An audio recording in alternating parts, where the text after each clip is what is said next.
All Back right. to you. Many thanks to you, Hawaii. Appreciate it. That's our correspondent, C. Hawaii, joining us live from Tokyo. Staying with the territorial dispute, China has sent a detailed map to the United Nations, clearly outlining the nautical border, which China says it has. Diaoyu Island belongs to China. That's 400 years before Japan claimed the area. I think To deal with Japan, if we don't want to see any action in terms of military. All Back right. to you. Many thanks to you, Hawaii. Appreciate it. That's our correspondent, C. Hawaii, joining us live from Tokyo.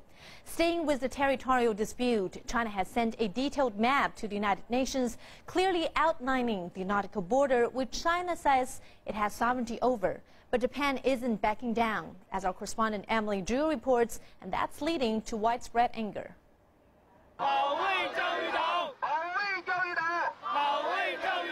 Protect the Diaoyu Islands. 200 Chinese-American protesters rallied at the Japanese embassy in Washington, D.C. on Sunday. Their message was clear. We believe Diaoyu Island belongs to China, and we're here to support Chinese people. The argument over the islands reignited this summer. First in August, Japanese police arrested 14 Chinese citizens on the islands. Then in September, the Japanese government announced it had nationalized and purchased 3 islands. this is actually unilaterally, aggressively, provocation to China government. Speakers at the protests said China's rule of the islands began in the 15th century. That's 400 years before Japan claimed the area. I think Diaoyu Island is very clearly part of China, no matter from historically or geographically. Treaties in 1951 and 1971 between Japan and the U.S. put the islands under Japanese control. China strongly opposed and never acknowledged either agreement. Some protesters said they want the United States to step out of the argument. We are protesting because the State Department is siding with the Japanese. The Chinese Americans chose a significant date for their gathering. At this time in 1931, Japan invaded China. For some protesters, including a few World War II, emotions were raw. I am very outraged. I'm angry. This I feel. Protesters offered the Japanese embassy an official letter with the first demand being to, quote, respect Chinese sovereignty of the Diaoyu Islands. They also asked for a peaceful solution between China and Japan, just as other protesters throughout the United States have recently. Other protests have taken place in San Francisco, Austin, Houston, Chicago, and several other cities. Emily Drew, CCTV, Washington. After the Sino-Japanese War of 1894, Japan forced the defeated Qing government to sign the Treaty of Shimonoseki, ceding Taiwan and its affiliated islands, including the Diaoyu Islands. In August 1945, the end of the Second World War, Japan unconditionally accepted the Potsdam Declaration and returned all occupied territory. And this undeniable historical fact shows the Diaoyu Islands belong to China. According to the declaration, all the Chinese territory occupied by Japan during the Second World War, including the 1930s, should be given back to China. On a map drawn by the Japanese Army Staff Bureau in 1876, there is no sign of Diaoyu Island and its affiliated islands, which shows Japan did not regard them then as part of its territory. Japanese geographer and historian Hiyashi Shihei made the Illustrated General Survey of the 3 countries in 1875, which was widely used in Europe as a guide to Northeast Asia.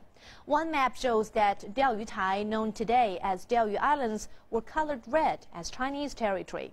A map of world history published by Japan's Yoshikawa Kabukan in 1945 shows the Diaoyu Islands and the Ryukyu Islands are not included as Japanese territory, which indicates the basic understanding of mainstream Chinese society. Well, moving on to other news, U.S. Defense Secretary Leon Panetta has arrived in Beijing to start his first visit to China. It comes right after his visit to Japan, where he met with senior Japanese officials in Tokyo. The U.S. and Japan are said to have agreed on deploying a new defense system. They also discussed the relocation of the Marine Air Base in Okinawa and tensions between China and Japan. Terence Terashima brings us this report. U.S. Defense Secretary Leon Panetta arrived in Japan with 2 key agendas to discuss with senior Japanese government officials.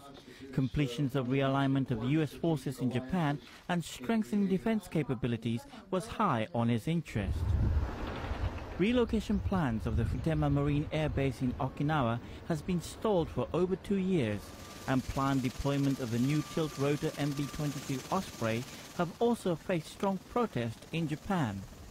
Tokyo and Washington have reaffirmed the Osprey deployment as soon as safety concerns are addressed. The US and Japanese defense chiefs said they have also agreed to put a second defense system in Japan, increasing regional defense capabilities against missile threats. The US and Japan are currently discussing the future deployment. To make it clear, this is for Japan's defense as well as for protecting the US military's regional deployment and the US mainland, in particular from North Korea ballistic missile threats. Panetta also discussed the current tensions between Japan and China on the territorial dispute over the islands in the East China Sea. It's in everybody's interest. It is in everybody's interest for Japan and China to maintain good relations and to find a way to avoid further escalation. Many of the Japanese media showed interest of where U.S. stands on the tensions between Beijing and Tokyo on the island dispute. Leon Panetta said U.S. will not take sides in territorial dispute, but in case of heightened tension, question is how much would the U.S.-Japan security treaty come into effect?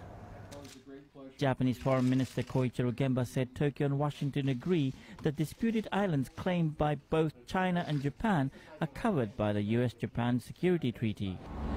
Panetta did not elaborate on this topic, but said he will also urge the Chinese officials for a calm diplomatic solutions in his stopover to Beijing.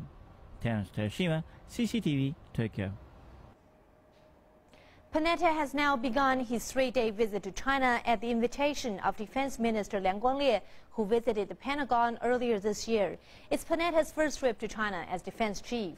Panetta's stay in China has been extended by a day so he can visit Qingdao, the home of the Chinese Navy's North Sea Fleet.